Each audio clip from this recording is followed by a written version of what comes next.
Hi friends, it's Carolyn Zook here with CZK Stitch, and today we're going to do a flip through of the April 2021 issue of Just Cross Stitch magazine. You can see I have a few things flagged here, and this is the beautiful cover piece. Look at that. So pretty. It just screams spring. And it says, oh, we'll have to learn more about the fabric in the magazine. So let's get into it. So the first chart is called The Language of Flowers, and it is designed by Natalia Leneva. I'm sorry if I'm mispronouncing that. And so this is what it looks like. So you have a different variety of spring flowers and their names and what they mean. So very cute. And of course, you can do a lot of different things with this. You could pull your favorite flower out and make a card with it. Yeah, lots of different things you can do with those flowers and their sayings. So very nice.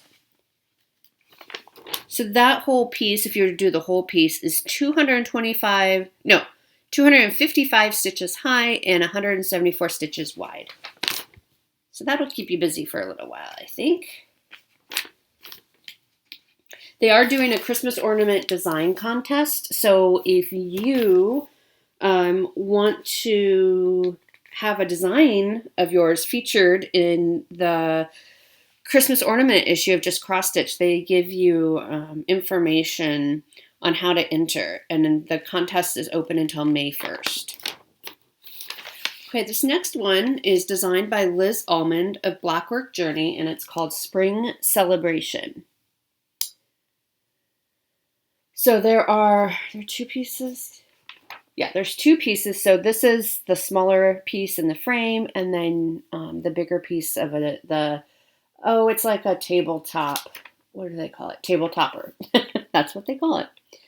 And it is black work. I don't know if we can get a close up. There you go. You can kind of see that there's a lot of black work in there.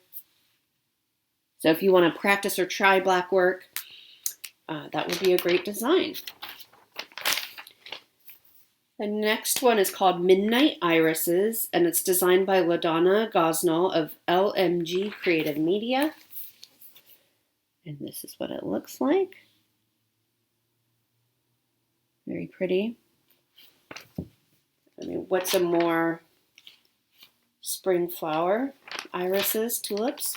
Okay, so this is the first one I actually have marked, and this is designed by Christine Stansberry.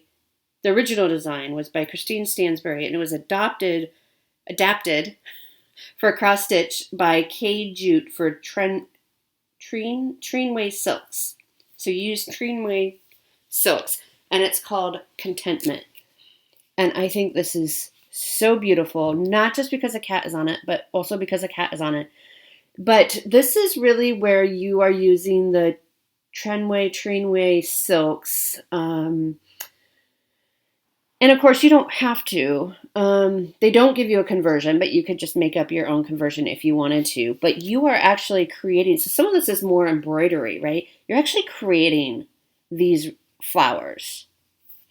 And you can see this lattice work here. That's a silk ribbon. So I really want to give it a try.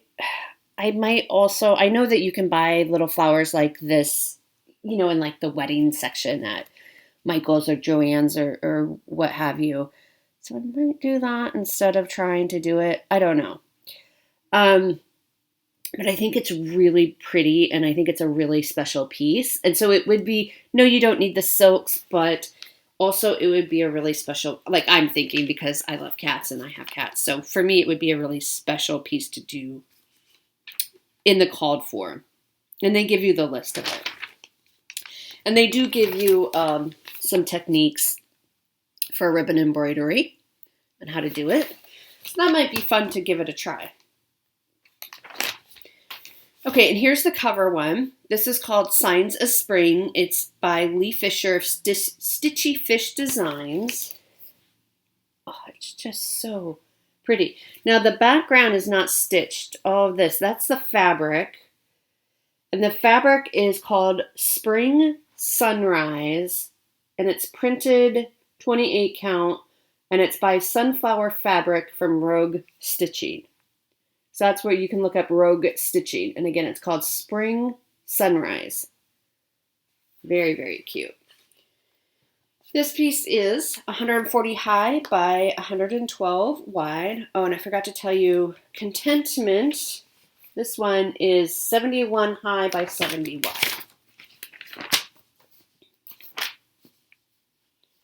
Okay, and then we go into a product review.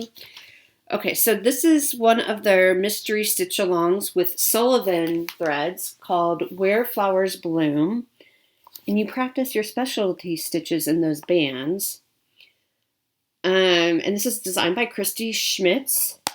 And I think it's really pretty, and I'm tempted to give it a try just because I like the practice for specialty stitches. So in the February issue, you got, well, let's see, where did these start?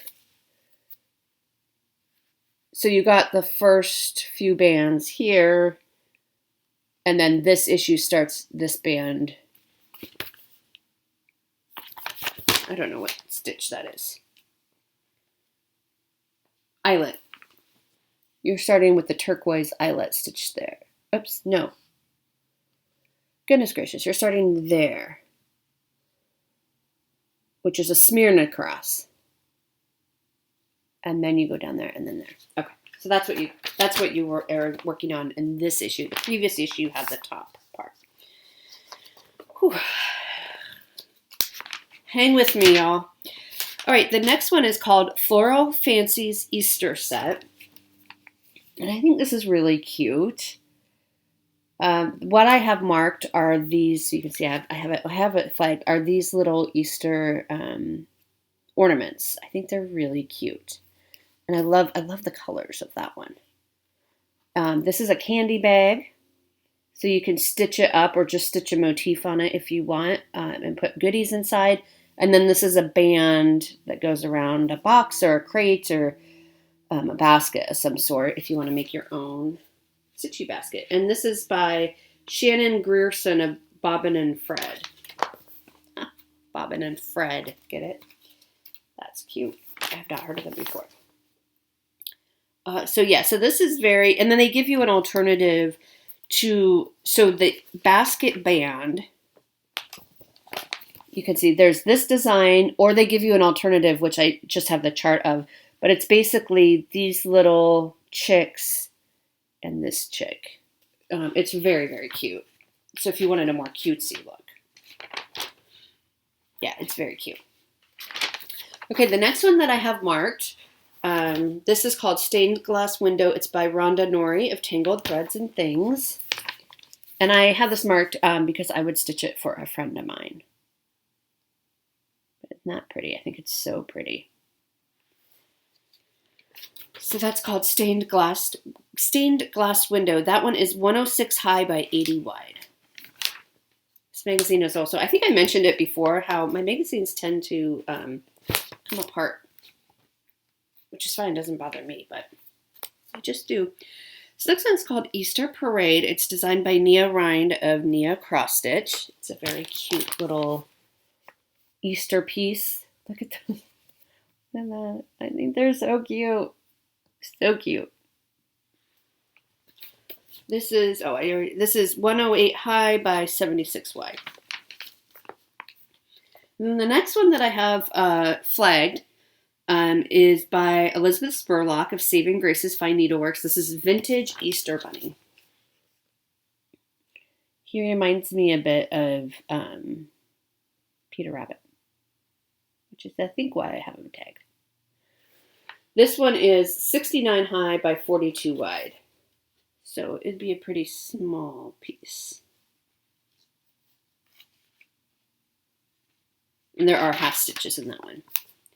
And they have an article. They always do a sampler piece that they do an article on. And then here's the recreation of that sampler. It's called Alice Wetherill 1832 Sampler. And it's designed by, I'll show it to you, designed by Deborah Fasano of Historic Handworks. So you can get a look at that. And this one is 191 high by 166 wide. I'm not super into samplers, but I do enjoy reading about them because it is interesting historically. This one I really liked. I did almost mark it, but I didn't, so I might go back and mark it. But this is called Spring Pretties. Isn't that cute? It's designed by Janet Bryant Groves of Crafty Cat Design. And the lid is 35 high by 53 wide, and the band is 15 stitches high by 65 wide. The only reason, like, I love the design, I just don't know, I don't use little boxes like that really, so I don't know how I would stitch it or what I would stitch it on. Although this might make a super cute Ort container or something like that, but I have an Ort container that works just fine. But I don't know. So I don't know. I'd have to think about how I would want to do it. So they have it finished, and they kind of give you an idea. And they do give you instructions. So you lift up the lid, and you can make it a pin cushion, and you can hold goodies in there. I'm thinking again, Orts. So I'll have to think about that one. So we have some St. Patrick's Day stitching here. This is designed by Kim Beamish, and it's called St. Patty's Needle Set. So look at that. And then here's the needle book. Here's your scissor fob. And I assume that's like a pin cushion. Biscornu, yeah. And they do give you instructions, so very, very pretty. And then another St. Patty's Day. This is designed by Ellen Hosbrook, and it's an Irish blessing. And it says, "May your troubles be less and your blessings be more, and nothing but happiness come through your door." An Irish blessing. And this piece is 70 high by 112 wide.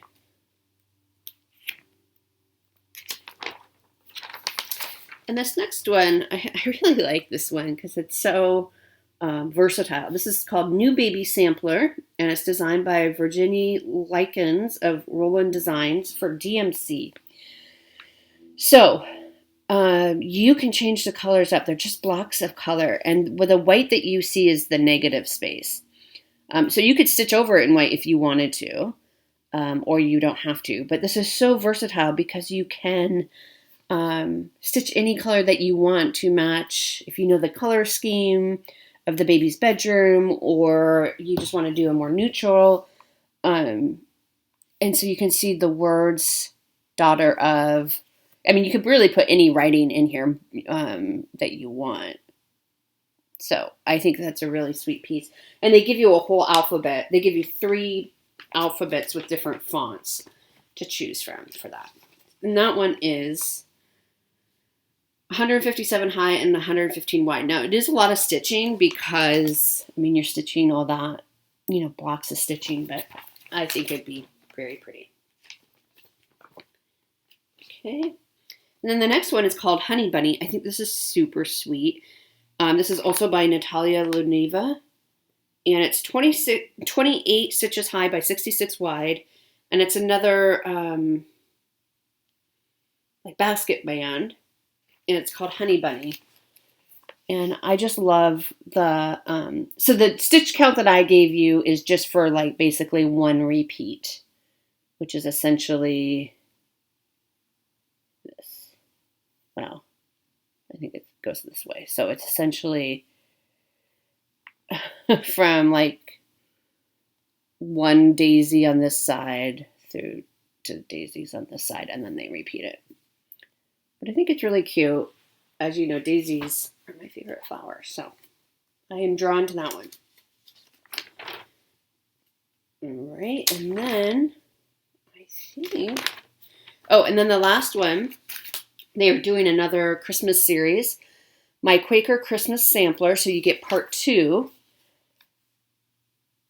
And you can see kind of loosely what it will look like, but part 2, you're getting this part right over here with the Santa. Yeah, so you're getting this section over here. And then you'll have to get the rest of the magazines to get the rest of that chart. So Hopefully there's something in there you found that you would like to stitch. Let me know down below if you're going to stitch anything in this issue, and I will see you next time. Thanks so much for watching. Bye.